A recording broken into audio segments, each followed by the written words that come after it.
Le sac Kaba, un de vos sacs favoris. Aujourd'hui, je vous présente un nouveau modèle.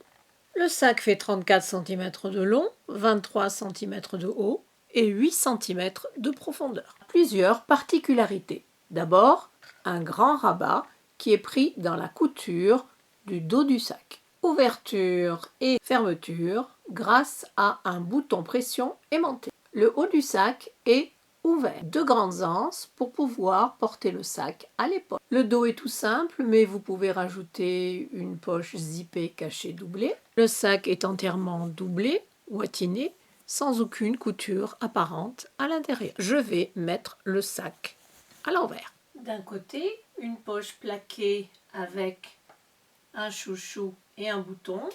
C'est en fait une poche à effet boîte aux lettres. De l'autre côté, une grande poche et que j'ai divisée en 3 compartiments. Nouvelle mouture, nouvelle présentation de mes tutos qui seront à utiliser 2 par 2. Ce seront des masterclasses. D'abord, la théorie sur la création de gabarits. Dans le tuto précédent, je vous ai montré comment construire les gabarits et découper les pièces pour réaliser ce sac Kaba. Le lien vers ce tuto se trouve dans la boîte de description en dessous de cette vidéo. Maintenant, passons à l'assemblage des pièces. Commençons par les anses. Placez endroit contre endroit, tissu doublure, tissu extérieur. Alignez les bords, épinglez ou mettez des pinces. Faites une piqûre le long des 2 grands côtés à 1 cm du bord, longueur de point 2.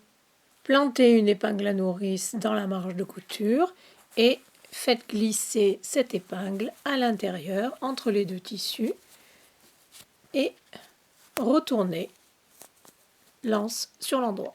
Faites ressortir les coutures de chaque côté, aplatissez-les en donnant un bon coup de fer. Ensuite, vous ferez une surpiqûre de chaque côté, longueur de point 3. Les anses sont finies, mettez-les de côté. Autour maintenant de la longue poche qui va occuper tout le côté du sac, placez endroit contre endroit.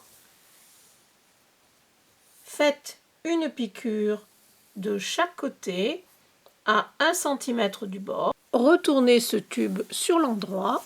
Faites bien ressortir les coutures, donnez un coup de fer. Sur le bord supérieur de la poche, faites une surpiqûre à 5 mm du bord, longueur de point 3. Prenez un côté de la doublure. J'ai repassé le thermocollant au dos de la doublure. C'est ce que je préfère personnellement, mais vous pouvez le repasser au dos du tissu principal, bien sûr. Placez la poche à 6 cm à partir du bord supérieur de la doublure. Faufilez les bords non finis de la poche de chaque côté à 3 mm du bord, longueur de point 4-5 pour tenir la poche en place. Vous coudrez ensuite la base de la poche à 5 mm du bord. Vous divisez la poche comme vous voulez. Vous voyez qu'ici j'ai mis un petit compartiment pour mettre des stylos et j'ai divisé le reste en 2. Passons à l'autre poche qui est un petit peu plus complexe. Première chose à faire, dans le gabarit, couper le long rectangle étiré. Et voilà comment on fait une jolie poche plaquée à effet boîte aux lettres. On peut y placer plein de choses à l'intérieur et elle se ferme avec son chouchou.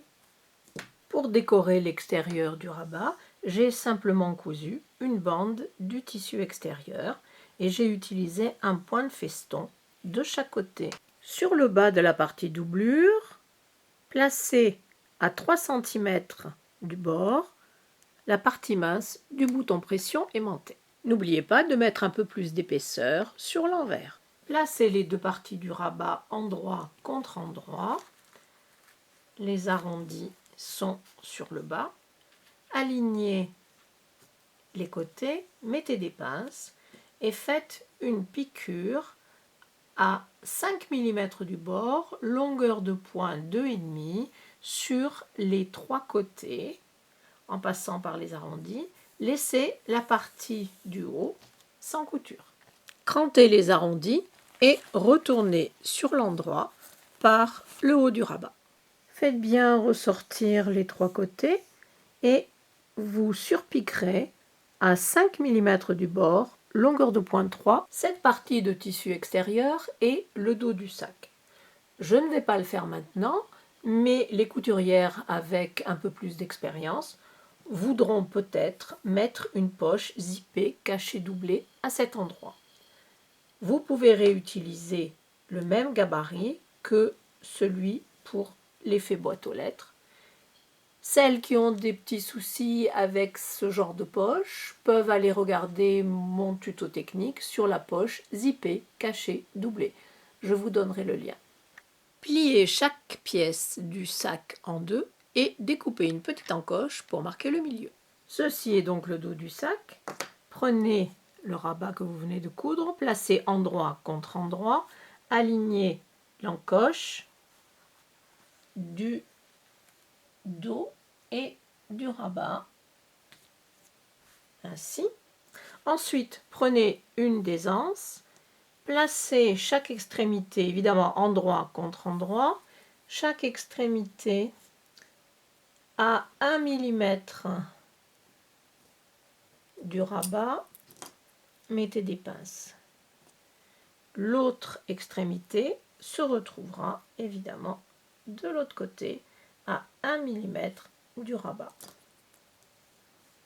Prenez une des parties de la doublure, j'ai choisi celle avec la poche à effet boîte aux lettres, placez endroit contre endroit et encoche sur encoche. Et maintenant, vraiment alignez les épaisseurs et mettez des pinces tout le long. Faites maintenant une piqûre à 1 cm, longueur de pointe 2,5. Pour placer les extrémités de l'autre anse sur le devant du sac, rien de plus facile. Prenez ce que vous venez de coudre.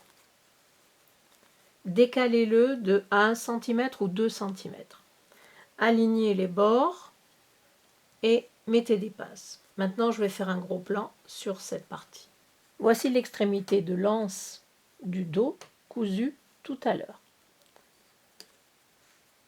Faites glisser l'anse du devant dessous et alignez les deux extrémités. Mettez une pince. Faites la même chose de l'autre côté. Une autre astuce, avant de coudre la partie supérieure, je place toujours une épingle de chaque côté, que j'enlèverai par la suite, rapidement d'ailleurs, pour tenir les extrémités bien droites. Parce que si vous ne les fixez pas un tout petit peu plus bas, elles ont tendance à bouger. Donc prenez l'autre partie de la doublure, endroit contre endroit, alignez les bords et les encoches et refaites une piqûre à 1 cm du bord. Nous devons maintenant placer la partie épaisse du bouton pression magnétique. Nous en sommes toujours avec la partie du devant du sac. Maintenant, il faut bien marquer le pli entre la doublure et le tissu extérieur, comme ceci. Ceci est le dos du sac. Là aussi, marquez le pli.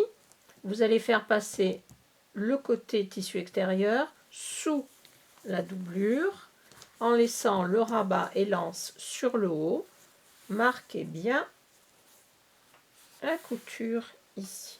Alignez les bords pour que ça soit bien correct.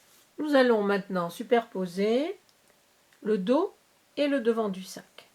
Alignez les coins. Superposez bien les deux coutures du haut et les anses. Et placez le rabat. Faites attention à ne pas descendre trop loin parce que vous allez donc tirer sur le haut. Laissez peut-être un demi-centimètre ou 1 cm ici, vous voyez, comme ceci, sur le haut. À vous de juger. Et ensuite, vous allez marquer l'endroit où la partie mince du bouton pression arrive. Marquez et placez la partie épaisse. N'oubliez pas de renforcer le dos. Et normalement, ça doit tomber au bon endroit. Il nous reste à assembler le sac. Faites rentrer l'anse vers le centre. Placez les deux parties du sac endroit contre endroit, partie doublure en bas, pour vous à droite, partie tissu extérieur en haut, donc pour vous à gauche. Faites attention aussi à l'anse et alignez tous les bords. Faites bien attention ici au niveau de la couture entre les deux tissus. Il faut vraiment que les coutures soient excessivement bien l'une en face de l'autre. Donc mettez des pinces partout et dans la doublure, laissez une ouverture à peu près de 18 cm. Faites une piqûre à 1 cm du bord sur tous les côtés, sauf l'ouverture évidemment. Ne cousez pas les 4 coins. Cousons maintenant les coins. L'ouverture est ici. Ouvrez chaque coin. Aplatissez-le. Aplatissez aussi les coutures de chaque côté. Alignez ces coutures, l'une en face de l'autre, et mettez une épingle pour que les deux coutures restent bien en face. Il faut que l'épingle passe vraiment dans la couture. Pour les personnes qui ne me connaissent pas, je suis la seule à coudre les coins de cette manière, c'est-à-dire que j'associe toujours un coin de la doublure avec un coin du tissu extérieur. Je ne couds jamais les coins individuellement, sauf force majeure. Je préfère les coudre ensemble, car ainsi la doublure ne se promènera pas à l'intérieur de votre sac. L'ouverture. Un coin de doublure, son coin équivalent dans le tissu extérieur. Alignez-les précisément.